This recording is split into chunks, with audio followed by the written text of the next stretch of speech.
काय ठरलं आजच्या बैठकीमध्ये महापौर पदासंदर्भात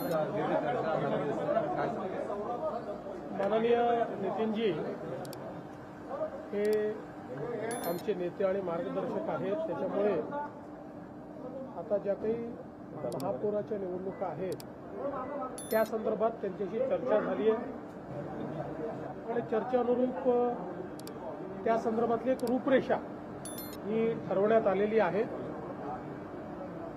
जी काही नावं आहेत त्या नावांच्या संदर्भात काही निर्णय जे आहेत ते उद्या किंवा परवा घेतले जातील आणि जी काही रूपरेषा ठरली आहे त्या रूपरेषेनुसारच ही नावं फायनल होतील.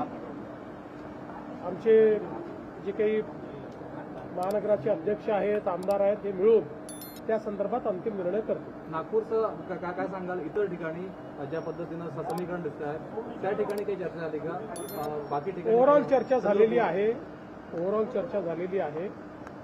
त्या ठिकाणचे जे प्रमुख आहेत त्या प्रमुखांना आम्ही नेमकं काय करायचं आहे तशा संदर्भातली लाईन घेऊ आणि त्यानुसार पुढची कारवाई होईल. सुनेत्रा पवार यांना उपमुख्यमंत्री म्हणून राष्ट्रवादी काँग्रेस पक्षाने प्रेझेंट केले जात आहे. शपथविधीची चर्चा आहे. असं आहे की कुठलाही निर्णय जो काही घ्यायचा असेल तो राष्ट्रवादी काँग्रेस पक्ष घेईल आणि राष्ट्रवादी काँग्रेस पक्ष जो निर्णय घेईल त्याच्या पाठीशी आम्ही उभे राहू, सरकार म्हणून आणि भारतीय जनता पार्टी.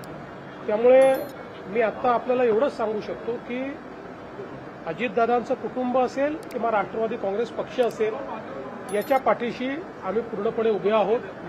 त्यांचे जे काही निर्णय होतील त्या निर्णयांना योग्य ते समर्थन आमच्याकडनं असेल. राष्ट्रवादी काँग्रेस पक्षाकडनं काही तसा प्रस्ताव वगैरे आला का? तर पक्षाकडनं माझ्याशी 2 वेळा चर्चा करून ते गेले आहेत. त्या चर्चेमध्ये त्यांनी त्यांची काय कार्यपद्धती आहे, काय काय ऑप्शन्स आहेत या संदर्भात त्यांनी चर्चा केलेली आहे. मात्र अंतिम निर्णय जो काही असेल तो त्यांचा पक्ष घेईल. त्यामुळे त्या संदर्भात मी बोलणं हे योग्य होणार नाही. शपथविधी उद्या होण्याची शक्यता आहे का? आता तरी असं आहे की अजितदादांनी भरपूर तयारी अर्थसंकल्पाची केली होती. त्यामुळे आता उद्यापासून मी स्वतः लक्ष घालून अर्थसंकल्पाच्या ज्या काही प्रोसेसेस आहेत त्या मी स्वतः पूर्ण करणार आहे आणि मग आम्ही इव्हेंच्युअली ठरवू काय करायचं. शपथविधीची काही वेळ ठरली का? शपथविधीची अशी काही वेळ? मी तुम्हाला सगळं सांगितलं आहे. याच्यापेक्षा जास्त सांगण्याला माझ्याकडे काही.